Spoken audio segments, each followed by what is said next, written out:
As everyone knows, our theme for the week, from the beginning, recovering the divine design of marriage and family. I doubt there's anyone in this audience that doesn't realize that if you're going to bring that subject to light at the beginning of a series, there isn't anyone among us who's better prepared and better qualified to speak about this topic. We're thrilled that our own Thaxter Dickey will be speaking to us on the theme of A House Divided, the state of marriage and family today, as we kick off this series this morning. Thank you for being here, and it is my privilege to say just a few words about our brother Dickey. Thaxter and Wanda have been an asset to this institution for 38 years, and when I say the word asset, you must understand that is a gross understatement. They have served this institution in so many different ways. Thaxter himself has taught for us in every department in the school, I think. That's an exaggeration. But when you look at the list in the book of the things he's taught, I don't have time to read them all. He has been an asset to our faculty because not only is he a master teacher, but he's a leader in the faculty and one who has the greatest respect and one who sets the tone in many respects. He's also been a director of our QEP. He's been a steering committee chair for the reaffirmation of this college. He's been the director of institutional research. He's taken upon himself more and more responsibility through the years, volunteering to do extra things because he loves the people, he loves the students, he loves what's happening here. And we love him dearly for his service to Florida College. But I think he would agree with me and would amen what I say when he's first and foremost devoted to the God of heaven. And his service here at this institution has been only a part of his service to the great God of heaven. He and Wanda have 4 children, Joshua, Lydia, Jared, and Jason, and 4 grandchildren now, and I understand more on the way, and we are thankful for them and their progeny. From academic side, he received a bachelor's degree in psychology and speech from Western Kentucky, a master's in psychology from the University of South Florida, and a doctorate in psychology also from the University of South Florida. He has given his life to thinking about godly principles as they apply to our lives, and especially to marriage and family. So please give your careful attention to Brother Thaxter Dickey as he speaks to us this morning. God bless you. Well, I look around to see who they're talking about this morning. I didn't quite recognize that guy, maybe. I look around this auditorium, and I was just thinking before Buddy got up and reassured me that there are a number of other men who probably could do a much better job this morning than I could. And I appreciate your presence here. Certainly a daunting occasion. I thought it was going to be a daunting occasion because it would be 8 o'clock in the morning in a half-filled auditorium and lecture notes filled with statistics in front of me. But I find that I am daunted by this occasion for other reasons than that this morning. I am daunted by the fact that it is 8 o'clock in the morning, and yet so many of you have demonstrated a passion for this topic that you are here and enthusiastic this morning. And I am daunted, too, by the subject matter that lies before us, that is the state of the family in America today, a house divided. In fact, I am almost tempted as I look at this group to cast away my notes and to turn our attention to some other Bible topic that might be more profitable, interesting to us this morning. But I see that David and Buddy are still standing at the back there to make sure I stick to my notes. So let us launch forward with courage and clear sight. And of course, to begin, as we should in this place, from the Bible. In the beginning, God created the man and the woman, and he said, for this reason a man shall leave his father and his mother, and he shall cleave to his wife, and they shall become one flesh. And so God established at the very beginning, from creation, the plan for the family. And his plan for the family is simple, it is clear, and it is effective. And this couple, when they are blessed with children, as is the intention of God, are to raise them in the nurture and the admonition of the Lord. And the children are to learn to obey and honor their parents. But this simple and effective plan in America today has been abandoned. In a frantic effort, America today, trying to leave behind the righteous demands of a moral God, have also abandoned his pragmatic and his effective plan for marriage and family. And the inevitable consequence of denying God and denying the true nature of man who is created in God's image, and denying the plan that God has for man, and particularly for man and woman in marriage and family, has produced such turmoil and such fracturing that the family in America may certainly be described as a house divided in America today. And I want to indicate to you this morning 5 evidences of that fracturing, of the fact that the family is a house divided. Briefly mention 4 causes for that fracturing, and then just allude at the end to the solution, the remedy for that fracturing of the family. Of course, the remedy will be much of the subject matter of lectures from subsequent men in this series. First of all, let me suggest to you that family in America today is a house divided by violence. There is indeed too much violence in the world of all kinds, but particularly we're concerned in this topic about the violence by men against women. There are too many sexual assaults, too many cases of sexual harassment, whether they occur on college campuses or whether they occur on the streets of the cities or whether they occur in business offices or even indeed in families and homes throughout America. Of course, the problem with the statistics on sexual violence or the abuse of women by men are very difficult to come by in any kind of accurate fashion. It is such an emotional issue, it is so politically contaminated that accurate data are very difficult to obtain. Nonetheless, by whatever kind of measures we choose to look at, the frequency of domestic violence against women is a national and a worldwide scandal. The World Health Organization estimates that 35% of women have experienced some form of domestic violence, and that half of all women who are murdered by an intimate partner. Those rates are worldwide, and the rates in the United States are not really much different than that. Some statistics indicate, and not taking the most extravagant of those numbers, but kind of a moderate median of those statistics, some statistics indicate that in their lifetime, 40% of women in America will experience some kind of sexual coercion, unwanted sexual contact. And of course, that's a highly political issue in our society today, and it ought to be a matter of considerable concern to every right-thinking person in the country. But the solution that we very frequently hear bandied about don't seem to have helped the problem. Despite the claims of the feminists, equality, and the continued clamor for equal rights for women has not been the solution. Rates of abuse have not gone down with the current emphasis on gender equality.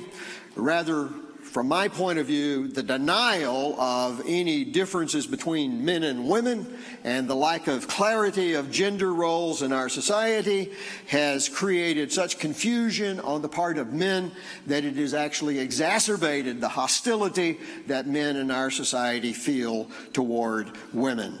That is certainly no justification for the kind of violence that we see of men against women, but it certainly does explain the fact that we are not seeing a decrease in violence, but rather an increase in violence against women.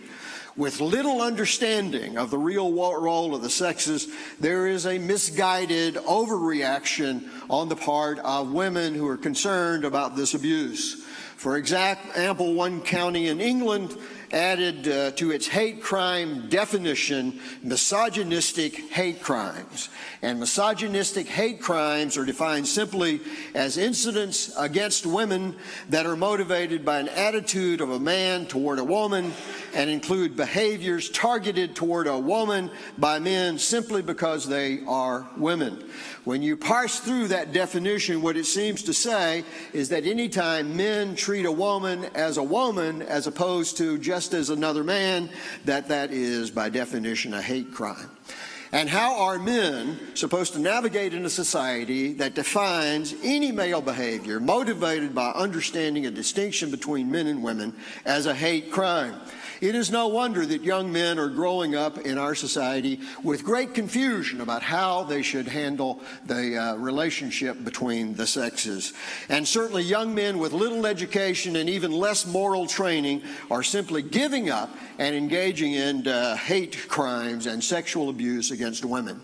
If you need any evidence of that, just go check out some of the popular rap lyrics. We will not think about those things too deeply. I'm certainly not going to cite any of them because, as the Apostle Paul said in Ephesians 5, verse 12, it is disgraceful to even speak of the things. But it is an evidence, I think, tip of the iceberg kind of evidence of the kind of confusion that men in America today have about how to relate to women that ends up resulting in hostility. Family in America today is indeed a house divided by violence.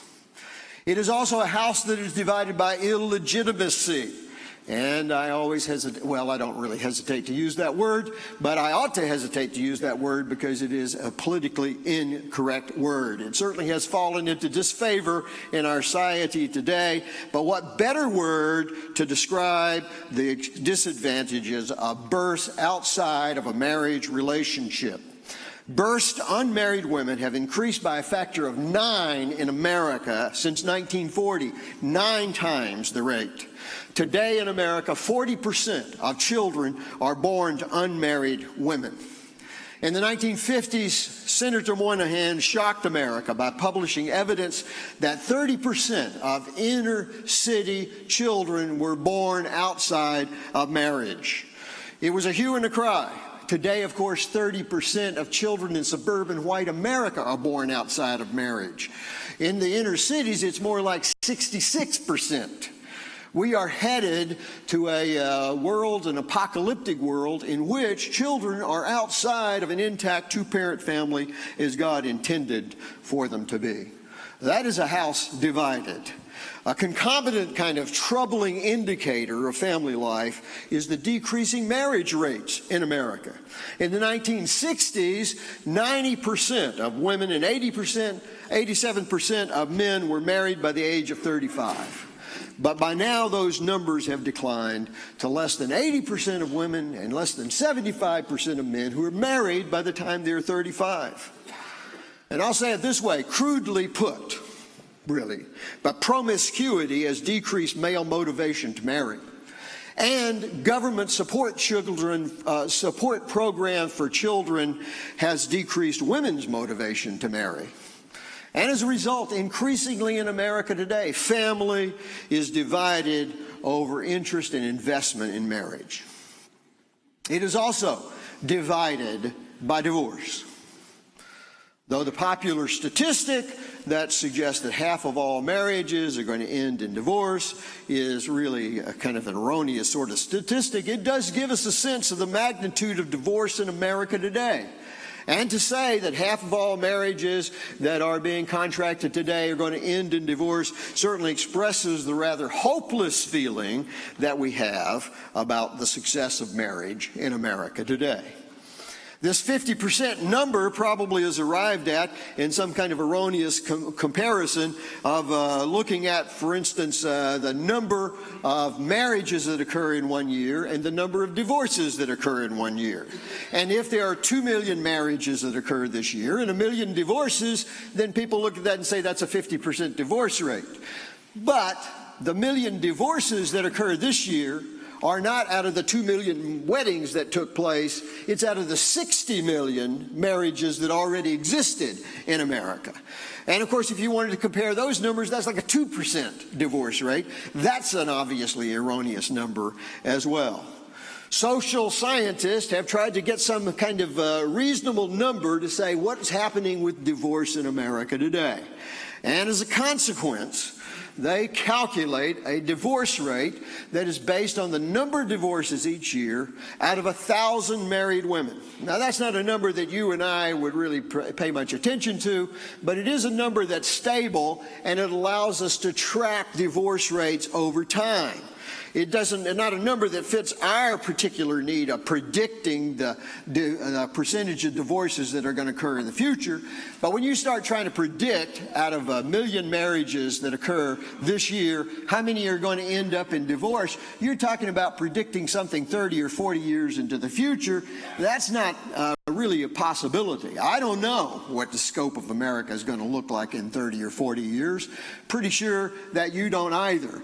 I know for certain the social scientists don't, and they can't predict how many of those marriages are going to end up in divorce. But we can say with some certainty that from the high of 23 divorces per 1,000 married women that occurred in mid-'80s, that we are at 19 divorces per 1,000 married women in America today. Now, that suggests a little bit of a decline in the divorce rate. Of course, that also is the fact that we have had fewer marriages taking place every year in America. Since the 1800s, the divorce rate, as we measure it kind of accurately, the divorce rate has increased by 7 times. 7 times the rate of divorce in America today as it was in the latter part of the 1880s. Or the latter part of the 19th century. We have really evidence for a family in America that's a house divided by divorce.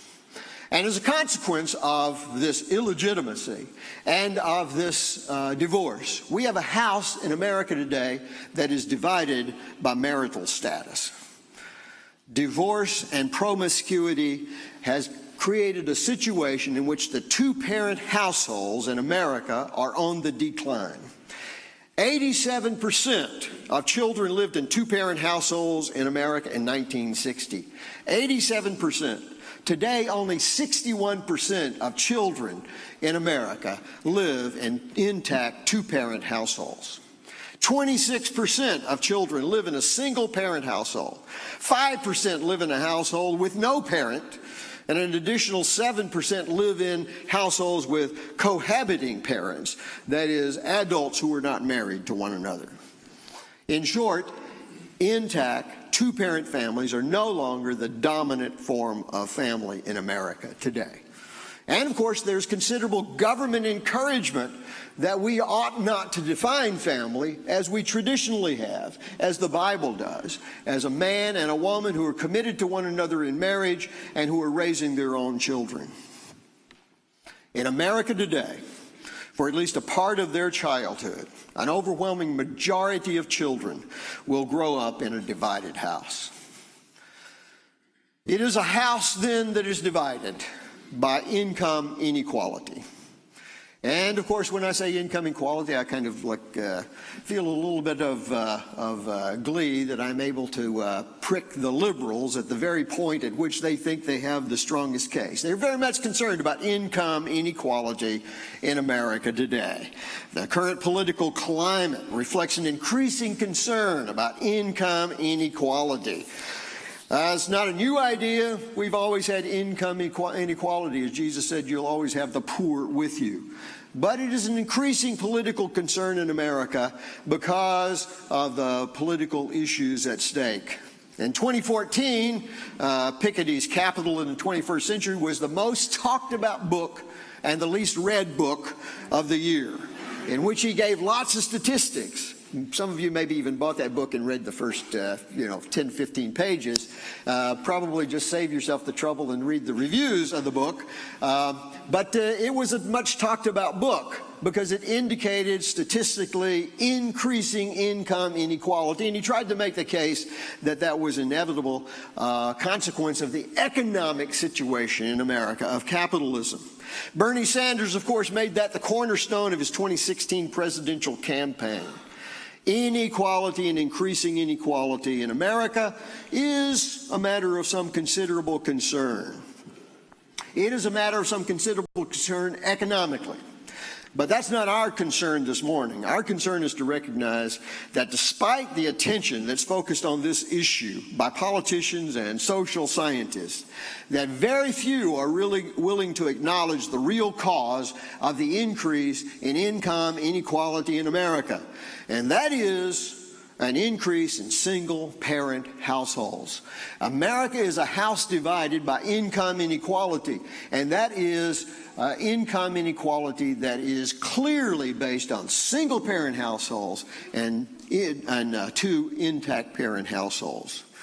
My son-in-law, I've done some statistical work on this, and he has the numbers to indicate that with every percentage point increase in single parent households, there is a half of a percentage point increase in income inequality in America. There is a direct relationship economically. But that's not surprising, really, to those of us who understand God's plan, that it is clearly better for children to be raised by their biological parents, both of them where that is possible, rather than living in a world in which we encourage single-parent households through promiscuity, divorce, and the encouragement of government programs to support single-parent households, even encouraging them.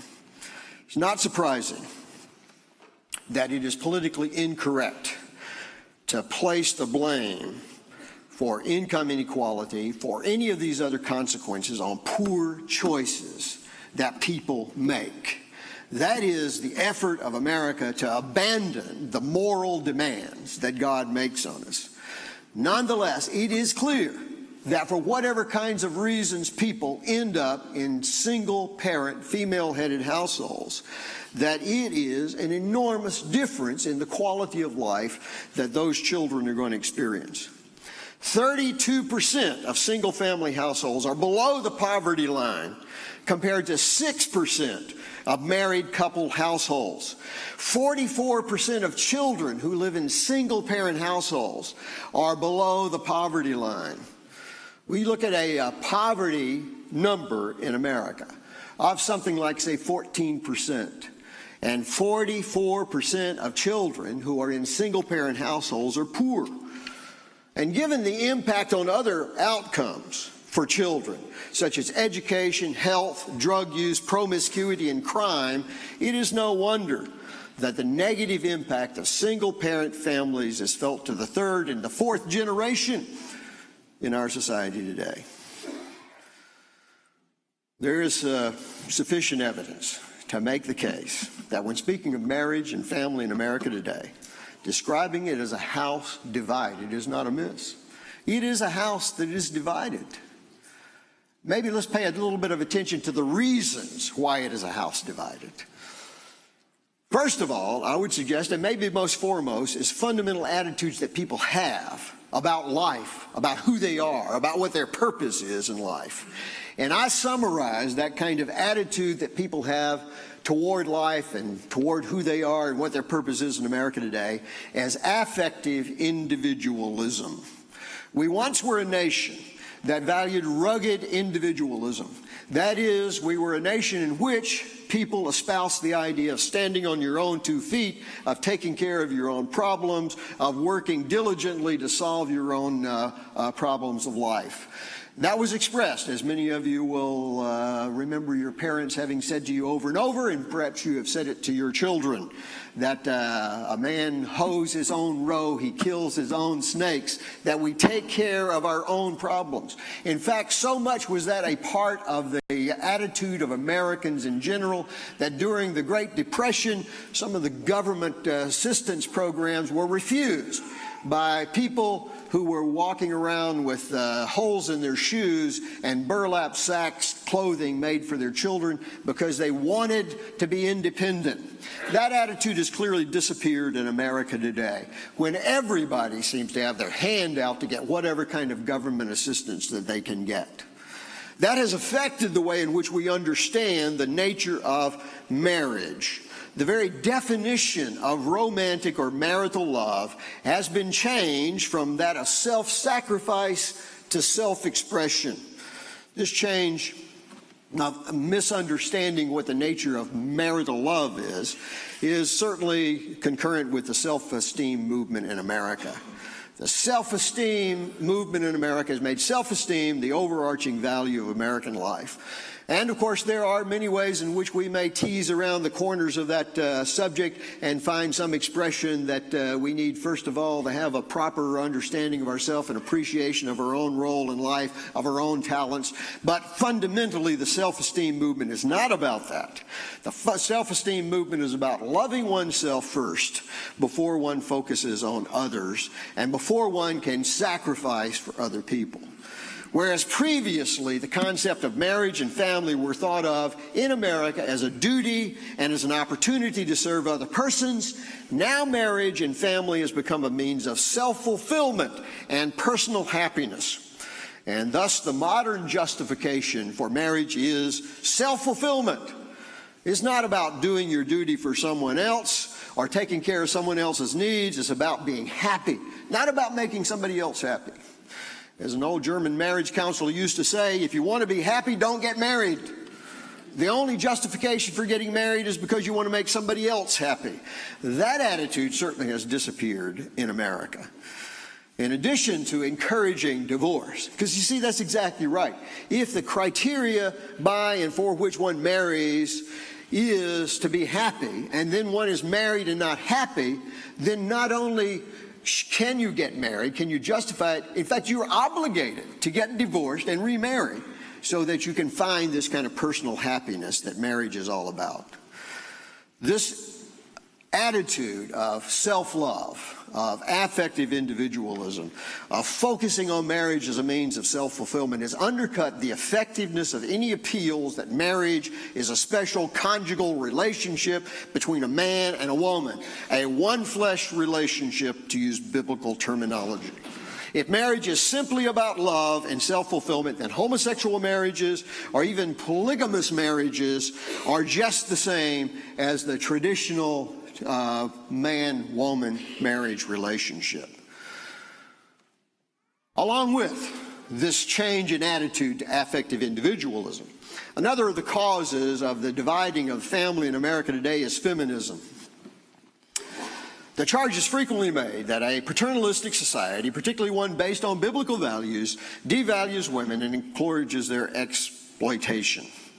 And modern radical feminism, in their effort to establish some kind of complete and total equality between men and women based on ignoring any of the differences between men and women, has focused on the institution of marriage and family as the source of the exploitation they see all around them. Radical feminists have always understood that if they're ever going to raise the consciousness of women so that they take their place as equals beside men in society, that family is going to have to be done away with. Because the very nature of marriage and family, in which a woman bears children and the husband provides and she cares and tends to those children, that very family is the cause of women remaining in the subordinate, subservient position that they occupy in society today.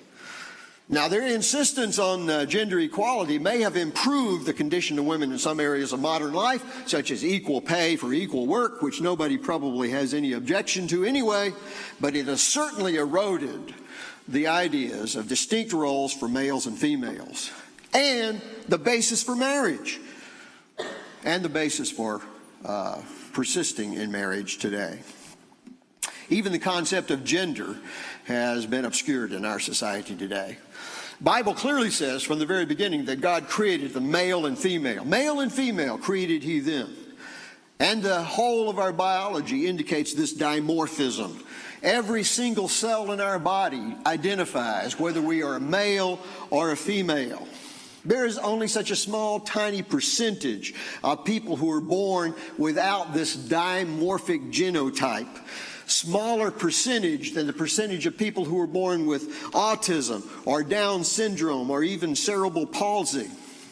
And it is clear that this sexual dimorphism, this binary gender of mankind, is in keeping with the biblical account of creation and consistent with the Bible assignments for gender roles.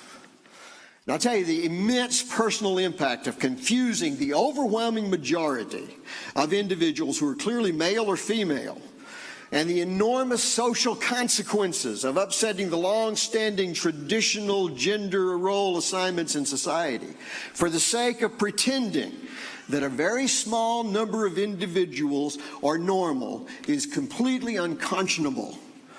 That's where we are in America today, however. From the frivolousness of Facebook allowing 58 different categories of gender, to the effort to remove sex as an identifying mark from state-approved forms of identification, to the danger of allowing young children to choose their sex through transgender mutilation of their bodies. There's every indication that our postmodern society is willing to blur even this fundamental truth about human nature in the service of its faddish goals of tolerance and in its antagonism to traditional biblical morality. A lack of gender clarity in our society has resulted in such great difficulty between men and women meeting one another and understanding one another and creating the successful pair bond in which children can be raised that it is impossible to estimate the damage that that's going to do in the future. We have been engaged in America for the last 40 or 50 years in a social experiment to see what will happen if we train boys and girls in exactly the same way for the same roles. And you think about that and you certainly are brought, it comes to your mind what the prophet said, you sow the wind and you reap the whirlwind. It's little wonder that in America today, very few men are prepared to be husbands or even prepared to understand what it means to be a man in this world today. And another cause, as if that wasn't enough, the sexual revolution, in which the feminists had a significant hand anyway. The sexual revolution resulted in a dramatic increase in the number of single mother births and in the number of abortions in America today. Feminists are, of course, hypersensitive to any institutions that appear to them to favor males. And one of the supposed disadvantages from the female point of view was the double standard. The double standard which suggested it's a whole lot worse for a female to engage in premarital sexual behavior than it is a male. And rather than considering the fact that there's a differential impact of having sex outside of marriage for men and for women, women much more likely to bear the brunt of a pregnancy that's unwanted, women much more vulnerable to sexually transmitted diseases, women much more vulnerable to the predations of men who have greater sexual appetites than they do.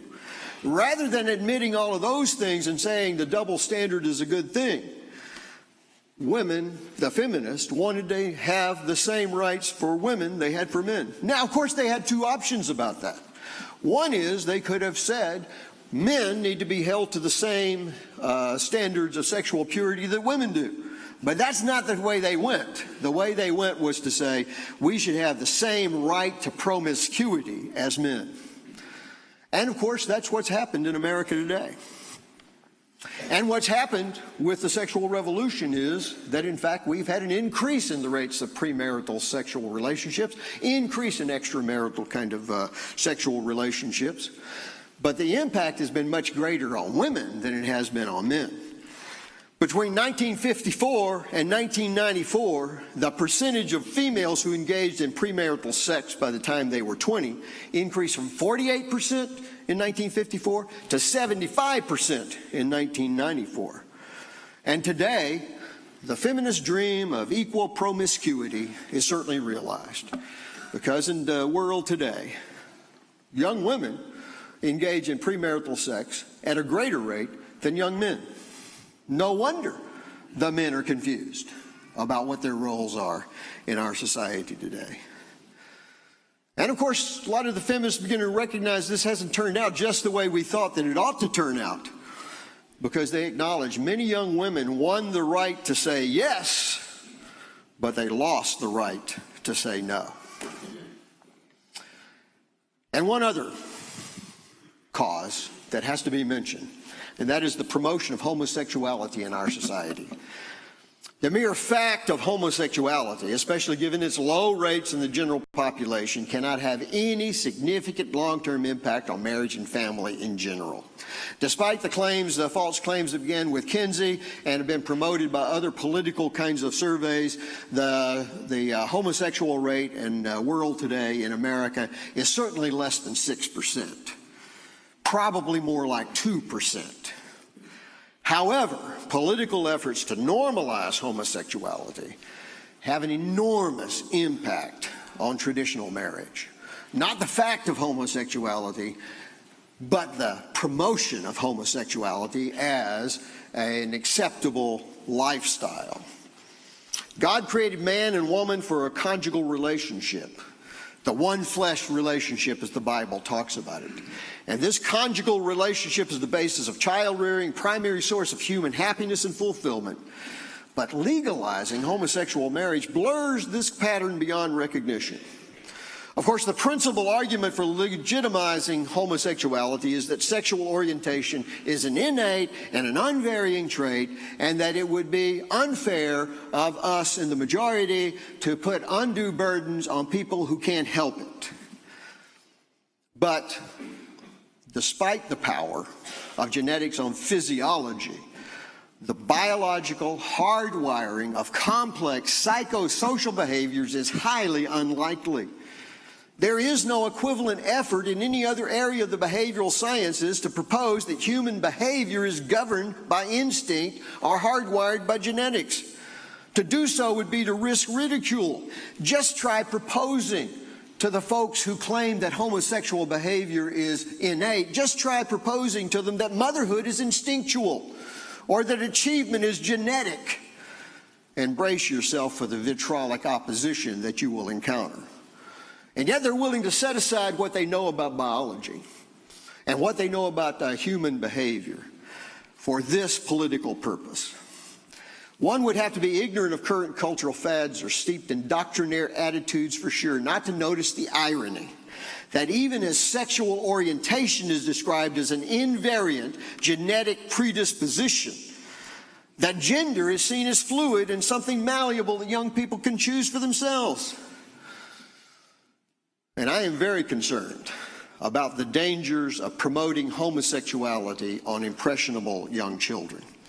The idea that homosexuality is fixed at birth and cannot be changed is dangerous to the numerous boys who experience confusion in their prepubertal and pubertal state about what their sexual identity is going to be.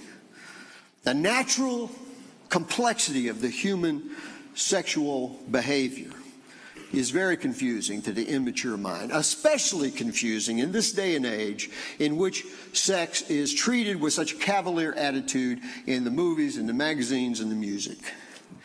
Confusion about sexual feelings is especially likely in a society where adolescence is prolonged and gender relationships are complicated by the feminist emphasis on the similarity of males and females, and promiscuity is approved. And we ought not to, in that critical period of time, when people are confused, offer them the easy explanation that they were just born homosexual. Children should be taught that human sexuality is complex and confusing, and that time and thoughtfulness and a biblical perspective will in most cases clarify the issue for them.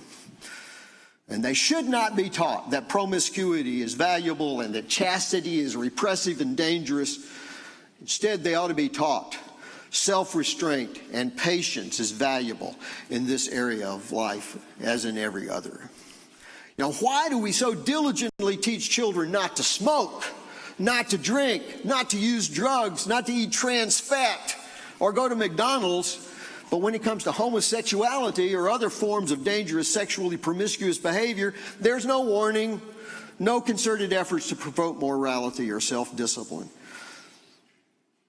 The rapid acceptance of homosexuality in our society has amazed cultural observers. In a mere 30 years, we have moved from a Supreme Court that upheld the constitutionality of anti-sodomy laws to the Kennedy case in which he authorized homosexual marriages. Many people see that just as a simple matter of fairness and presume that it might even be positive in the future for encouraging marriages and families. But it is much more likely that it represents a serious blow against the traditional concepts of marriage. The court's decision to promote homosexual unions could not have been reached without a redefinition of marriage.